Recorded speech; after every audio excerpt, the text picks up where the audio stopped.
Okay, it is time now to unbox one of the first Samsung Galaxy Note 9 phones in the country. Now, hopefully, this is the one that is blue with a yellow pen. Now, I'll very quickly take you through everything that is new in this phone. So, a much bigger screen. The stylus now is Bluetooth, can be used as a remote. You can take a selfie with it. Lots of other little things that have been built in. Far more storage available now. In fact, you can go to 1 terabyte. Yes, on a phone, you can go to 1 terabyte. Better processor, better RAM, like I said, a better screen, and then comes in better optics and a bigger battery. So that's all we have for you. Let's take a look at the phone now. Let's open this out with my trusty cutter, which of course, I think the Samsung plastic is stronger. Okay, let's get rid of the plastic. Now, never throw plastic away. Your pocket is usually a good place for it to go. So typical of a Samsung box, very minimalistic, charcoal grey black, stylus in the front, no real big change out here. Now, of course, as always, you slide the box out and you get the inner box. That again is typical of Samsung now. And of course, they say Indian SIM card only. I always wonder why they say it. Do people not use it internationally? As you cut that out and open the box out with the flap, it comes out like this, and this is what you have inside. So on the inside of this, yes, it's a typical silicone cover that usually now comes with most phones, which is a good thing because at least it'll fit. But you know, I know most of the people actually change it in the quick start guide. And then, of course, is the phone itself. So here then is the phone. It is the blue phone that we've got. It doesn't feel like a big phone at all. Maybe I've got used to very, very big phones because the screen really, literally on the side has no bezel. Therefore, with a very, very big screen, you still have a pretty good hand feel. This fits easily in my hand. In fact, I'd almost say it's a little small. Again, the other big change, of course, is the 2 cameras at the back, and the fingerprint scanner now gets dropped to the bottom of the 2 cameras, that is. And of course, this is the iconic new Bluetooth yellow stylus. Full review next week. The next story actually is a bit of a proud moment. I think it should be for all of us. The fact that the phone I hold in my hand was thought of, conceptualized, engineered, executed, manufactured here in India. It's a BlackBerry phone, the Evolve. And this phone now that's made here in India will be sold to the rest of the world. So like I said, a very proud moment. Now we've got our hands on one of these pre-productions of this. It's not completely ready for consumer usage right now, but I'm going to take you through very quickly the features.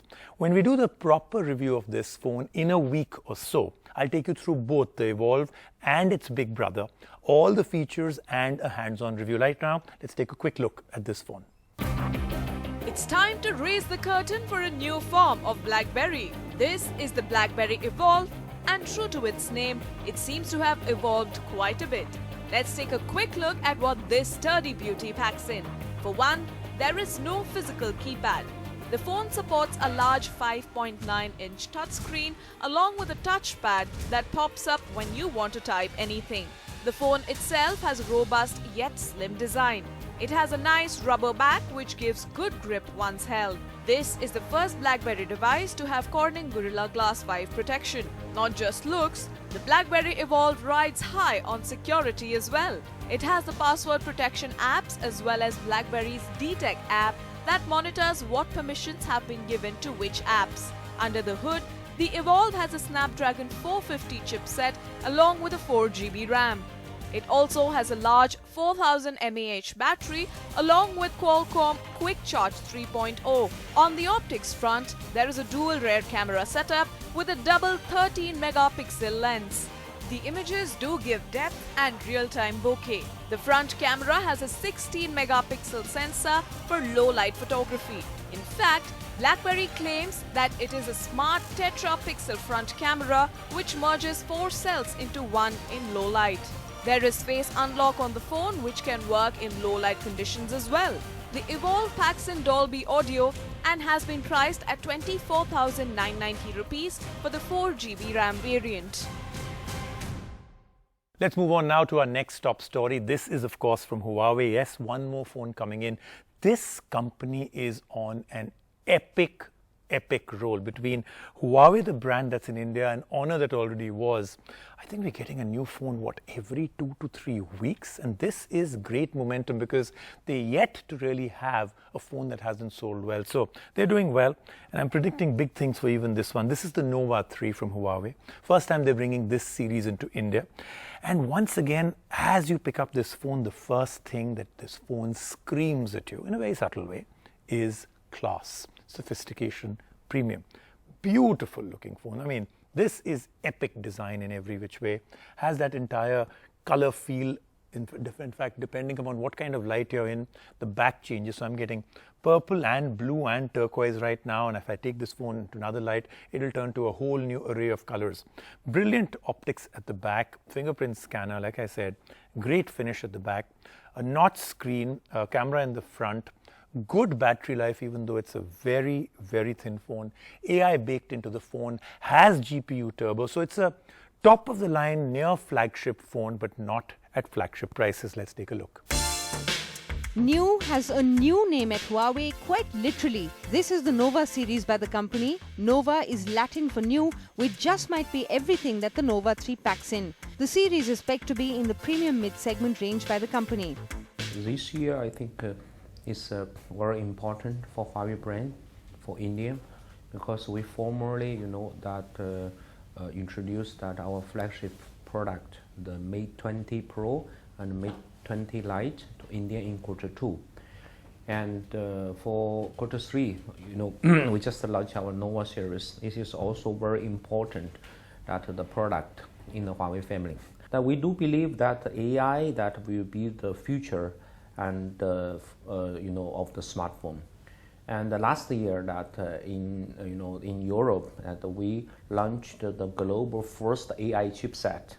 Actually, that we are the pioneer that in this the AI technology. I think that it's just the start. It's just the beginning. I think that AI will bring that more and more very interesting features and also change our life a lot that in the future. But just what all does this phone pack in? And does the Huawei Nova 3 check the flagship boxes while being a mid-segment phone? Let's take a look. The Nova 3 can be termed a trendsetter. It has a glass body with thin sides and a minimal bezel display. We got the iris purple color for review and we loved the dual tone sheen at the back. The all-glass back adds hue to the gradient, making it stand out. Huawei loves its notch and this phone has one as well. Ergonomically, the phone is great. It is lightweight, it feels good to hold and use, but Huawei has kept the star of its show on the AI capabilities that the phone comes with. There is a vertically stacked up dual camera setup on the back with a 16 and 24 megapixel lens. The AI in the camera can detect scenes and enhance images. The camera worked well when we tried it in good light and the colors stood out. The depth or bokeh effect that the dual camera gives is good, especially in portrait mode. The double surprise with the Nova 3 is that even the front camera is a dual setup with a 24 and 2 megapixel lens. The selfies on this phone really pop, giving great depth. The AI on the front camera is extremely impressive and all our shots were slightly accentuated since the camera could recognize the scene and even the objects. Huawei claims the front camera can recognize 8 different categories of 200 plus scenarios, so the front camera is a big win on this phone. But that's not where the AI experience ends. There is a Huawei AI shopping feature which can recognize objects placed in front of the camera and redirect users to the corresponding product on the Amazon page. Huawei also has its own version of Apple's Animoji. This one is called QMOJI and can be accessed from the AR lens option in the camera.